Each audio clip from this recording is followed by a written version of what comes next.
Okay, so where were we? Last I checked, we were getting some kind of horrible bug destroying our lives. I think the one thing you guys missed after I reset and came back was I got the good rod. It was a pretty good rod, bro. And I might be able to catch a crabby or something out here. Let's see. Yeah, let's see what kind of shiz we can fish up. Why not? Wait, I just saw it. Hold on. Hold on. Hold on. That's an old rod. Good rod. Do it.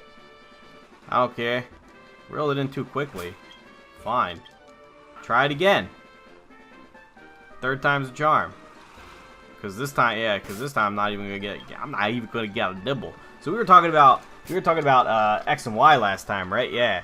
So that was, what do we got? I'm trying to think of like other features. One little thing I think is neat. Krabby! I won't get you. I love you, Krabby. You're gonna be my HM slave. You're gonna be my new Hungry Man. You're gonna be my Hungry Man Part 2. Hungry Man Revengeance. Oh, damn. Just barely didn't kill him. Krabby's my boy. Of course he didn't die. He's too strong. And then the netball, because it works on water types. Haha! Gotcha! Hungry Man Part 2. Part 2.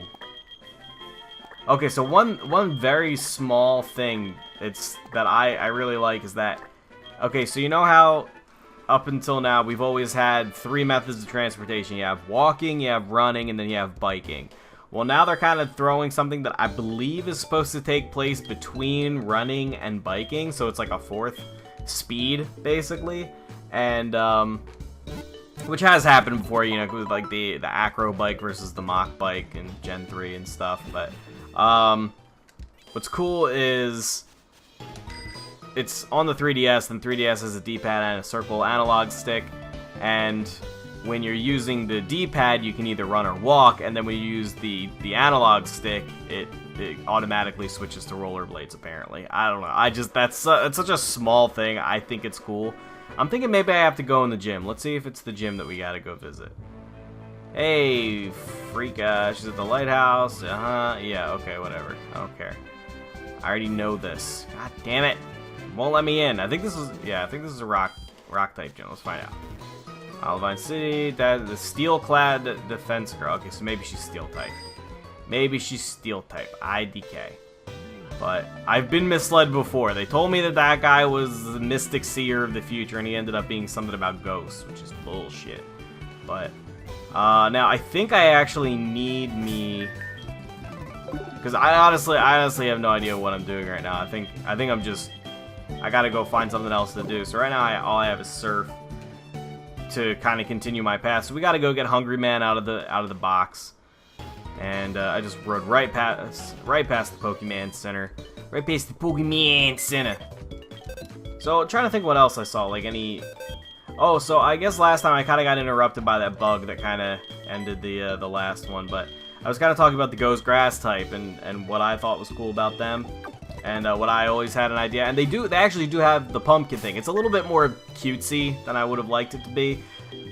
There seems to be a sort of version exclusive thing going on with the with the what's it called? Yeah, take the surf. Take it. Whatever. There seems to be a version exclusive thing going on where the equivalent of I forget, it's like Pumpkaboo is one of them, is the name of one of them, and the I'm trying to remember what the evolution stage. It's each one is a 2-stage evolution, and I assume they're version exclusive, and I'm not sure which is exclusive to which. But one of them is a pumpkin kind of fairy thing. It's not fairy type, but it kind of looks like a little pumpkin sprite thing. It looks like a ghost, but like a harmless little ghost.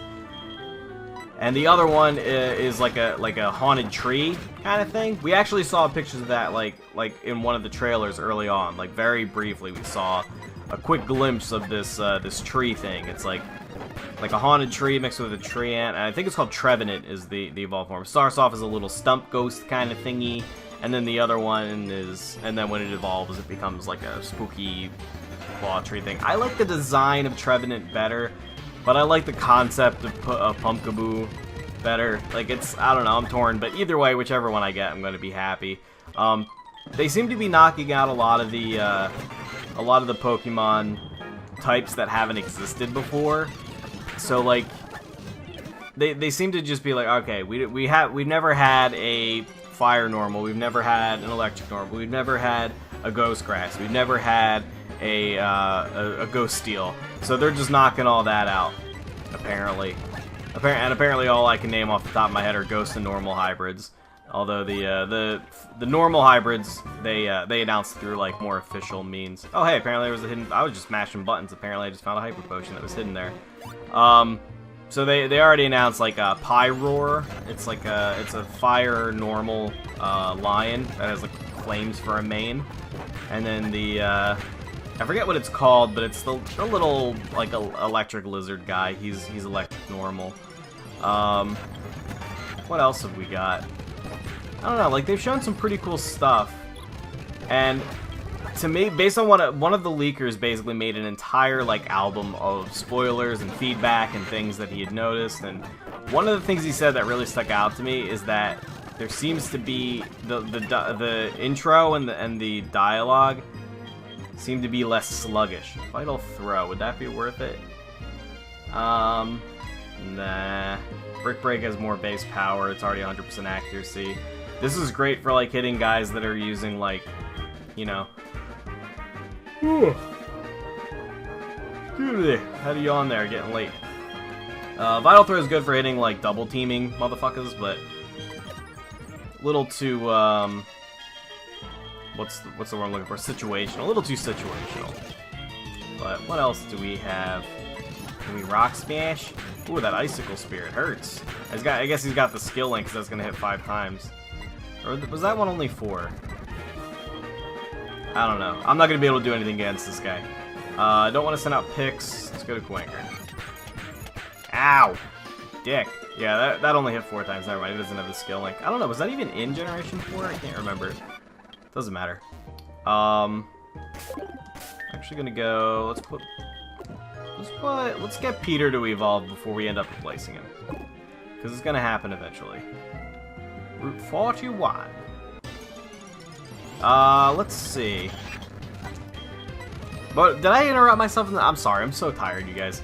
What I was trying to say is, he said the beginning and the intro and the dialogue in the beginning during like the tutorial phase is way less sluggish, way less padded, which I've told you guys multiple times before. Like that's my major complaint about a lot of the new Pokemon games that make them a lot less enjoyable for me.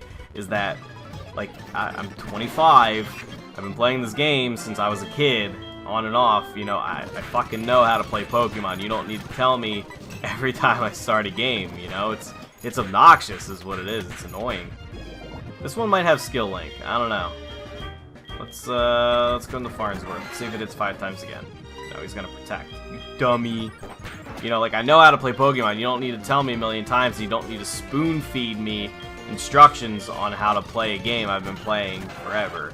You know, and I understand that I'm probably in a relative minority here. You know, I'm sure there are a lot of non-adults who play Pokemon still, but you gotta give kids some credit, man. When I was 9 years old, I figured out how to play Final Fantasy VII, and that game's complicated compared to Pokemon. And I figured it out. You know, it wasn't all exactly, you know, intuitive, exactly, but I mean, the knowledge of that game system stuck with me to this day, and I feel that that was sort of instrumental in giving me the skill set of being able to figure things out myself, at least when it comes to video games, and even other things. When it comes to, like, you know what I picked up really quickly that like compared to, like, say my sister, was driving. I have an older sister, and she was driving before I was, but you know, she was a little overwhelmed by it, and it could have been like a nerves thing. But well, I don't know. Then again, I had really bad nerves when I first started driving, but goddamn glitches. Hold on. Okay.